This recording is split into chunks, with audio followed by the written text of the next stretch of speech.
My name is Natalie Harper. I'm 32 years old. And until the night of our 5th wedding anniversary, I genuinely believed my marriage was unshakable. Not perfect, not cinematic, but solid in the way that actually lasts. My husband, Daniel Harper, and I met in college. We dated for 3 years before getting engaged, then married at 27. 5 years in, he was still my favorite person to sit next to on the couch. The person I texted memes to, the person I argued with about dishes and forgot to stay mad at. We liked each other. That felt important. So when Daniel suggested we actually celebrate our 5th anniversary instead of doing our usual takeout and Netflix routine, I agreed immediately. We rented a private room at a downtown restaurant. Nothing flashy, just warm lighting, good food, and people who mattered.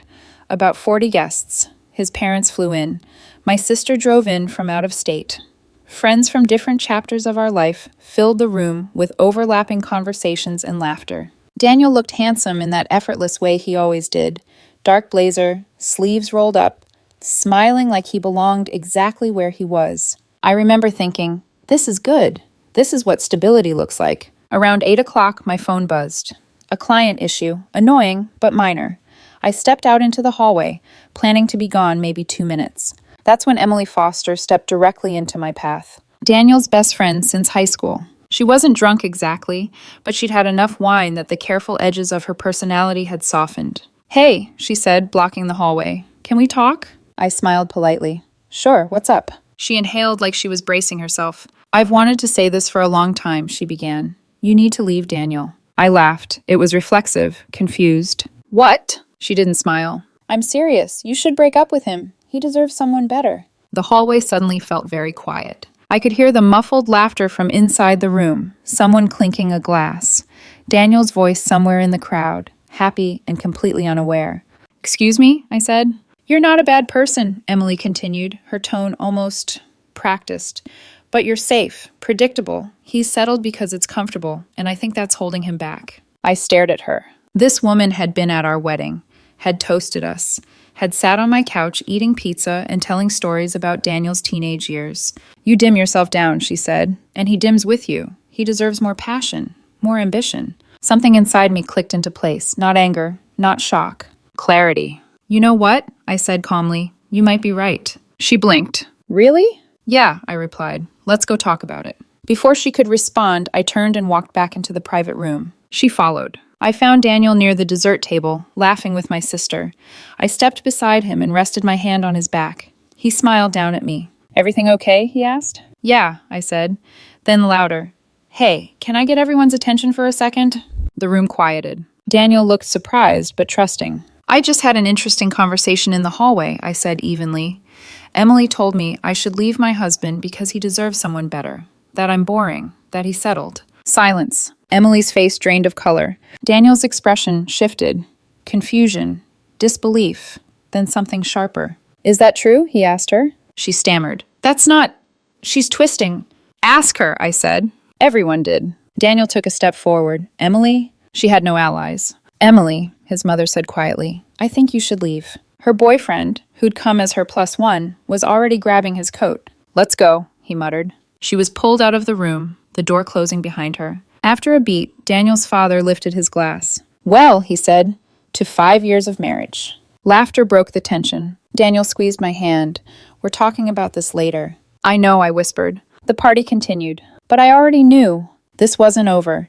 The party ended the way most good nights do. Slowly, warmly, with leftovers boxed up and hugs that lingered a second longer than usual. On the surface, everything looked fine. Inside our apartment later that night, it didn't feel fine at all. Daniel closed the door behind us and leaned against it, rubbing his face like he was trying to wake up from a dream he didn't like. "I don't understand," he said quietly. "Where did that come from?" I took off my heels and sat on the edge of the couch. My feet ached, but it was nothing compared to the tight, restless feeling in my chest. "That's the thing," I said. "It didn't come from nowhere." He looked at me then, really looked. "What do you mean?" I hesitated. Not because I didn't know what to say, but because once I said it, there was no going back to the version of the night where Emily was just Emily, his oldest friend, the girl who knew all his embarrassing stories, the one who'd been at every milestone. "I think she's been doing this for years," I said carefully. Daniel frowned. "Doing what?" "Undermining us." He shook his head immediately. "No, Emily wouldn't. She's dramatic sometimes, sure, but she's always supported us. Has she? I asked. He opened his mouth, then closed it again. We sat there for a moment, the hum of the refrigerator filling the silence. Think back, I said gently. Not to tonight, to before. Daniel leaned forward, elbows on his knees. I started listing things. Not accusations, just observations. How she always framed comments about my job as concern. Are you sure Natalie's happy working somewhere so stable? His jaw tightened slightly. How she'd joke about how adventurous you used to be before me. He exhaled. How she encouraged you to vent to her whenever we had disagreements, but never encouraged you to talk to me. That one landed. And how she always seemed to appear right after we made a big decision together, I added. Trips, savings, plans. Daniel stared at the floor. I thought she was just protective, he said. Of you, I replied, or of her place in your life. He looked up sharply. I didn't push further. I didn't need to. We pulled out our phones, scrolled, read. What had once looked like harmless texts suddenly read differently in context. Don't you ever want more? You deserve someone who pushes you. I just worry you're settling. Daniel's shoulders slumped. I never noticed, he said hoarsely. I thought she was just rooting for me. She was, I said, just not for us. He rubbed his eyes. I'm sorry, he whispered. I should have shut this down years ago. I reached for his hand.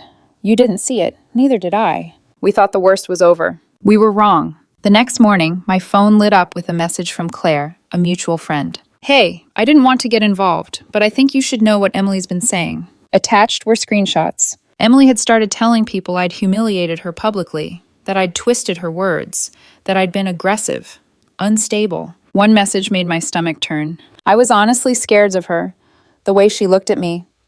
I think Daniel doesn't see how controlling she is. Controlling. Daniel read over my shoulder, his face going pale. That's not it, he started. I know, I said, but now it's out there. We spent that afternoon on calls with friends who'd actually been at the party. Every single one confirmed the same thing. I'd been calm. She'd been the one cornering me.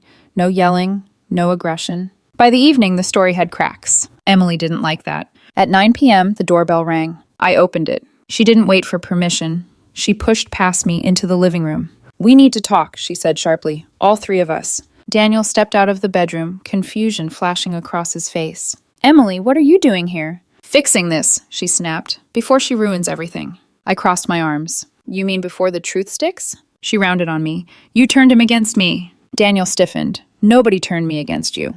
She ignored him. 15 years, she said, voice shaking. I've been there for him through everything. And you're going to erase that because you're insecure? Insecure? I repeated. You made a scene instead of handling it privately. You told me to leave my husband, I said calmly, at our anniversary party. She scoffed. I was drunk. Daniel finally stepped forward. You said I deserved better, he said. Do you believe that? Emily hesitated. Just for a second. I know you better than she does, she said quietly. The room went silent. I felt it then. The shift. The moment Daniel truly saw it. I think you should leave, he said. No, she insisted. Not until you see what she's doing to you. There's nothing to fix, I said. You crossed a line. Her eyes flicked between us. You'll regret this, she said bitterly, when this marriage falls apart. She slammed the door behind her. Daniel sank onto the couch. I never thought she'd turn on us like that, he murmured. I sat beside him, my head on his shoulder. She didn't turn, I said softly. She revealed herself. We thought that was the end. It wasn't. For about a week after Emily stormed out of our apartment, everything went quiet. No texts, no calls, no dramatic posts online. The silence almost felt like relief. Daniel and I settled into a strange, careful rhythm, checking in more often, talking things through instead of letting assumptions hang in the air. There was grief there, sure, but also a sense that we'd chosen each other in a way that felt newly deliberate. I started to believe that maybe, just maybe, Emily had finally backed off. Then my phone rang at work. It was my manager. Hey, Natalie, he said, his tone too neutral to be casual. Do you have a minute? My stomach tightened. Of course. He cleared his throat. HR received an anonymous complaint about you. The world seemed to tilt. What kind of complaint? He hesitated. Allegations of inappropriate behavior toward coworkers. Very detailed. Specific dates. Names. I felt cold spread through my chest. That's not true, I said, the words coming out slower than I expected. None of that is true. I know, he replied quickly.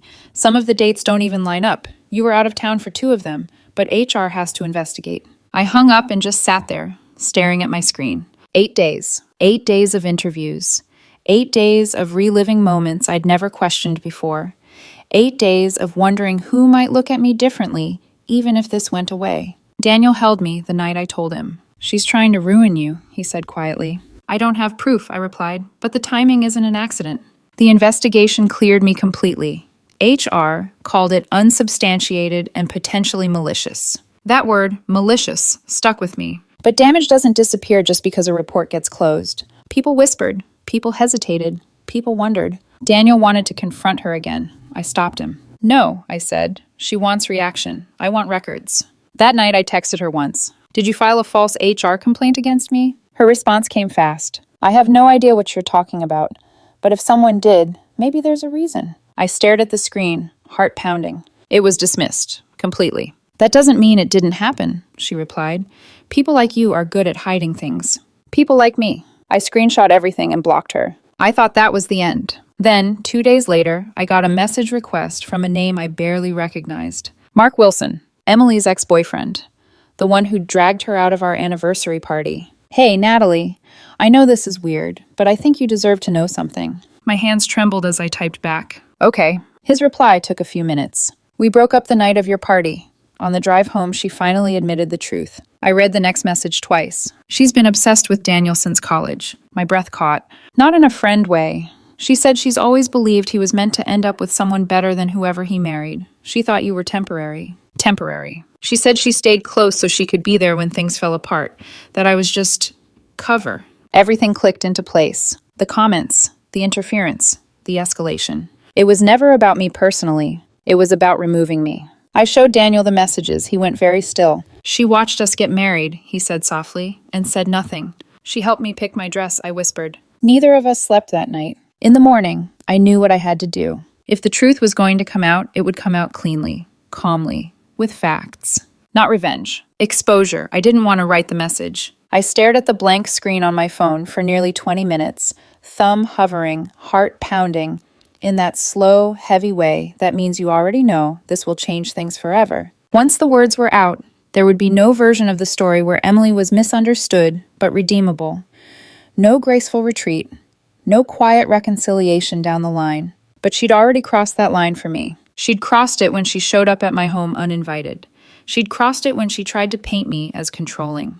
She'd obliterated it when she filed a complaint that could have destroyed my career. So I wrote the truth. Not emotionally, not dramatically, factually. I sent it to the shared group chat. Friends Daniel and I had known since college. People who had watched our relationship grow, who had attended our wedding, who had been at the anniversary party. I laid out the timeline. The hallway confrontation at the restaurant. What Emily had said. What I'd repeated publicly, word for word. Her follow-up messages. Her showing up at our apartment. The false HR complaint and its dismissal. And finally, what her ex-boyfriend had revealed. I didn't speculate about her feelings. I didn't insult her. I didn't ask anyone to take sides. I just told the truth. The responses came faster than I expected. "I believe you." That explains so much. She did something similar to me. That last one stopped me cold. Then another. And me. Within hours, the pattern unraveled. One woman admitted Emily had spent months convincing her that her husband was holding her back professionally. Another said Emily had pushed her to skip her partner's promotion celebration because he'd understand. "He didn't," she wrote. "We fought for weeks." Someone else confessed she'd nearly uninvited her in-laws from her wedding because Emily told her they were toxic and embarrassing. It was always framed as concern, always gentle, always strategic. Emily hadn't just targeted us. She'd targeted marriages. By the end of the night, she'd been removed from the group chat. By the end of the week, nearly everyone had blocked her. 15 years of friendships collapsed. Not because of what I said, but because of what they finally saw. Her mother called me 2 days later. She was crying, yelling, demanding to know why everyone was attacking her daughter. I explained calmly, sent screenshots, offered context. Her response? She was just looking out for her friends. "You're all overreacting." That told me everything I needed to know. Emily tried one last move. She filed a harassment complaint against me. The police officer who called sounded embarrassed on my behalf. "There's nothing here," he said gently, "but we have to follow up." When I hung up, I didn't feel angry anymore. I felt tired. Daniel wrapped his arms around me from behind. "I'm so sorry," he murmured, "that you had to carry this." "We carried it," I corrected, "together." He kissed the top of my head. For the first time since the party, I felt steady again. When everything finally went quiet, it didn't feel like relief. It felt like grief. Not for Emily herself, not really, but for the version of the past where I believed she had been part of our foundation instead of quietly chipping away at it. Losing a friendship you trusted for 15 years leaves a bruise that doesn't show on the surface. It sneaks up on you in small moments. Late at night, half-remembered jokes, photos you can't bring yourself to delete yet. Daniel noticed it before I did. "You've been quieter," he said one evening as we lay in bed, the room lit only by the glow of his phone on the nightstand. "I think I'm mourning something that wasn't real," I admitted. He rolled onto his side, facing me. "That still counts." Some nights I woke up to find him staring at the ceiling, jaw tight. "She knew us," he said once, or I thought she did. "You didn't fail," I told him. "She deceived." We talked more after that, about boundaries we should have set sooner, about how comfort doesn't mean complacency, about how love that lasts isn't loud, it's consistent. We stopped letting small things fester. If something felt off, we named it. If one of us needed reassurance, we asked. It wasn't dramatic, it was intentional. Emily faded from our lives the way people do when their stories stop intersecting with yours. Through the grapevine, I heard she'd moved back in with her parents, that she told anyone who would listen that I'd orchestrated some elaborate campaign to destroy her life. I didn't correct her. The people who mattered already knew the truth. Sometimes Daniel catches me when I don't realize I'm spiraling.